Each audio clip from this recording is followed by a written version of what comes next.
What's up guys, welcome to my channel. So if you're new to this channel, my name is Stacy, and please make sure to hit that subscribe button so you don't miss out on any other videos that I post, and so that you can join the family.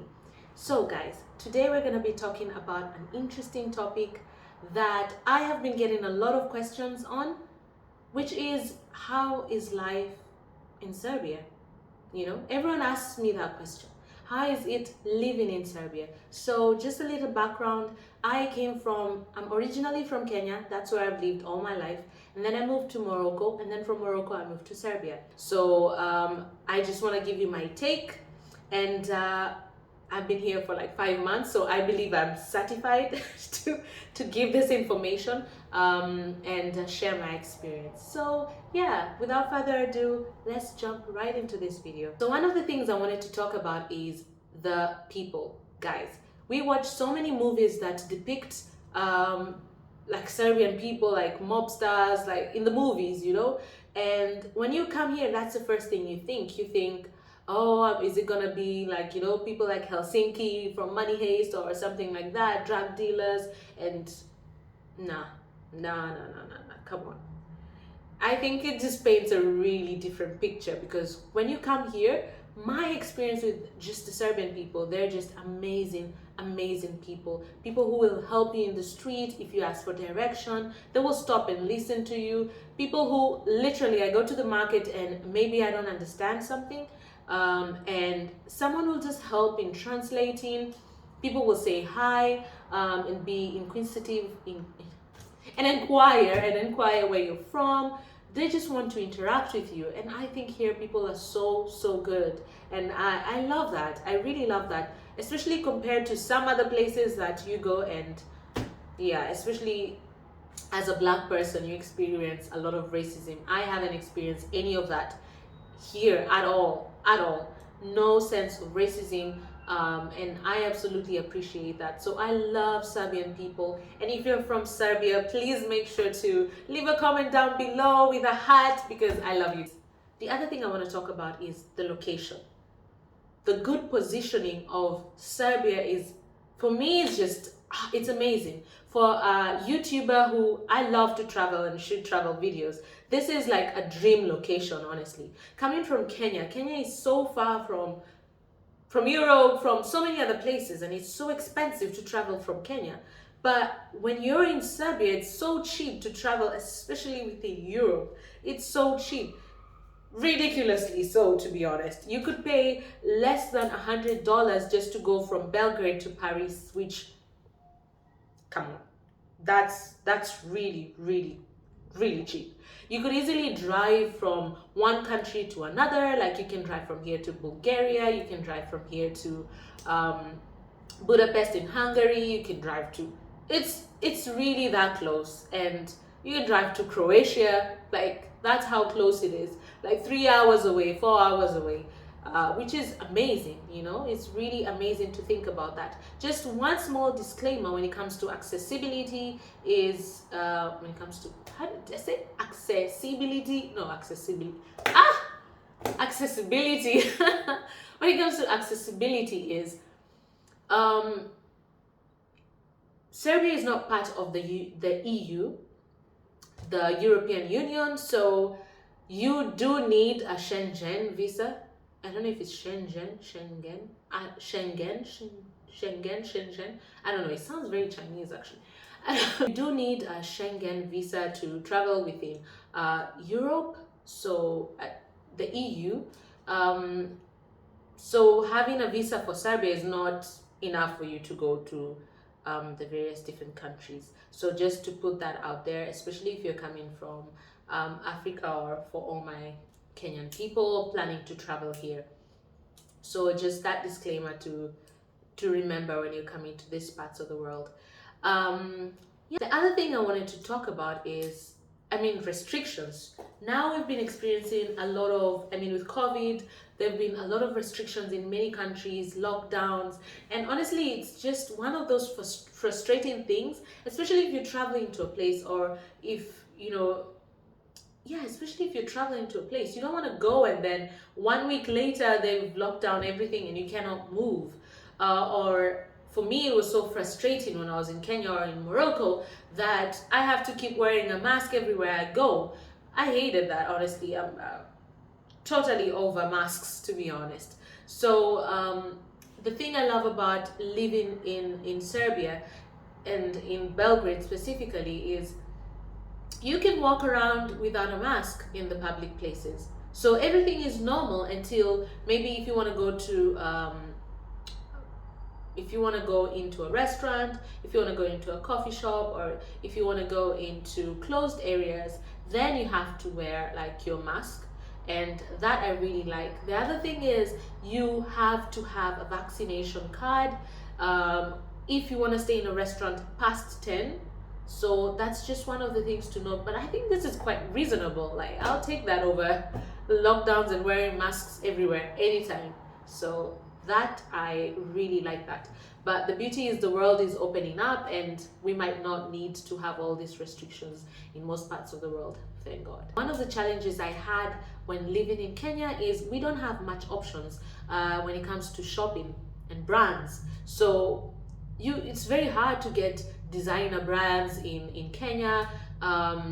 It's very hard to get just H&M, Zara, and this type of things, you know. So here there's so many options, so many options. So you can shop from whatever brand you want. Most of the brands are located here, especially in Belgrade, in the capital. So that is absolutely amazing for me as a fashion lover. So yeah, if you love fashion, you're okay. Even Chinese stuff, actually, like there's shops that are Chinese shops where you can get cheap things, cheap knockoffs of basically everything from house stuff, household things to God, everything, clothes. So it's all here. And food. Let me tell you, I miss Kenyan food. Ugh. I feel like, I've honestly been Googling on how I can get Kenyan food shipped to me, because seriously, like I miss Kenyan food. I miss Kenyan tea, chai. Oh my God, Jamani. I miss Kenyan coffee.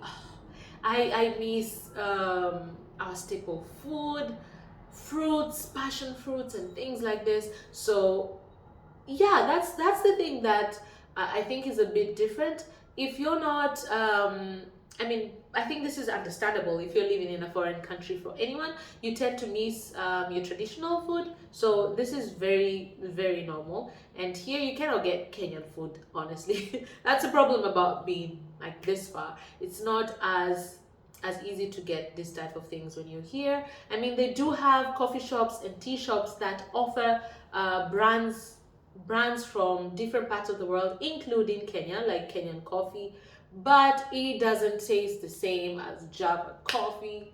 It doesn't taste the same as Kericho Gold and just tea in Kenya. So yeah, I don't know what type of teas is being brought here, but I think we have really good tea and coffee in Kenya. Anyway, so with that said and done, like I say, there's options. If you're coming from different parts of the world, you can get different types of tea. For things like Moroccan tea, which is something you cannot get here, we had to come with our own. So we have our own stocked up Moroccan tea. But since I went to Kenya, to Morocco, then Morocco to here, I didn't get the chance to stock up on my Kenyan tea, coffee stuff. So hopefully when I go back to Kenya, I'll be able to do that. Or if anyone comes here, they can bring me some stuff. I need some. Anyway, but for food here, like usually there's Serbians eat a lot of meat, a lot of pork here, so they're very good at that. So if you're into that kind of thing, definitely that's you can definitely, like, you're not gonna lack. They have a lot of that. The thing is, it's kind of a landlocked country, so there's not direct access to sea. So seafood is not the most fresh seafood. as compared to, you know, if you were buying seafood from Diani, like in Kenya, just, you know, comes straight from the ocean. Or if you're from Morocco, like they literally just get it from the sea. And yeah, so they don't have that, but you can get fish from the river, which I actually hear is not the best. I mean, the fish I've bought from here, like they said it's from Japan or something. I don't know, but I haven't tried fish from the river here. I've not had good things about it. But if you're living in Serbia, if you're Serbian, let me know about the fish situation. How is the fish, honestly? I think I should maybe go try it. I'm just hoping it doesn't ruin my love for fish, because I absolutely love fish. The only other problem is I'm also used to like fish that we find in Kenya, like tilapia and, you know, red snapper, you know, this type of things. Yeah, but you can find stuff. It's just it's not directly like fresh from the sea or from the ocean. So yeah, cost of living, which is this is like so broad. I don't think I can do this, like fully expound on this in this video. I think this would have to be like a whole video on its own. But Serbia is considered one of the cheapest countries to live in Europe. So, and I know I have a lot of people watching me from the US, so just to kind of give you a little bit of statistics. So averagely, a person living here, an independent person living here, spends maybe about $490 a month, and that is without rent. So I think that's really costly if you consider, like, especially if you consider like coming from Kenya. Like, this is, I mean, Nairobi has its high cost of living, but in comparison it's still very high. Serbia is still very high, especially when I live in Belgrade, which is the capital city, so of course the prices are a little bit higher. And even for things like simple things like food and vegetables are really costly. Actually, some of the things are, maybe it depends. Things like potatoes are not that expensive, but things like coriander, which is so hard to get, it's literally 10 times the price in Kenya. Things like avocados are literally 10 times the price in Kenya. One avocado goes for like 250 dinar, which is like, what, maybe $2 in Kenya. That's 250 Kenya shillings. I think that's a lot. That's a lot, literally. So those are the things that I totally like miss about Kenya, or even Morocco, because fruits and things are very cheap in Morocco and in Kenya. So yeah, in comparison, if you're coming from that part of the world, then yeah, Belgrade or Serbia is expensive for you. If you're coming from the US, it's actually very cheap in comparison too. But again, this is relative depending on the states you're coming from. So on average, the cost of living in Serbia in comparison to the US is 48% lower, I believe. So the cost of living in Serbia is 48% lower than the cost of living in the US. This is without rent. And the cost of rent here is 78% lower than the cost of rent in the US. So if you're coming from the US, it is really cheap living in Belgrade, especially if you have like a reasonable pay grade.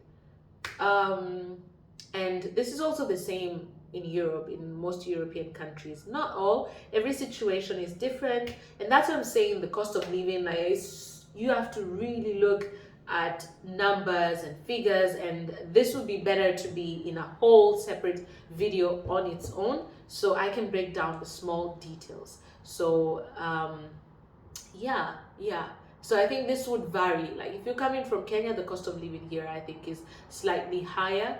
Not especially if we're comparing Belgrade to Nairobi, it's slightly higher for an average person.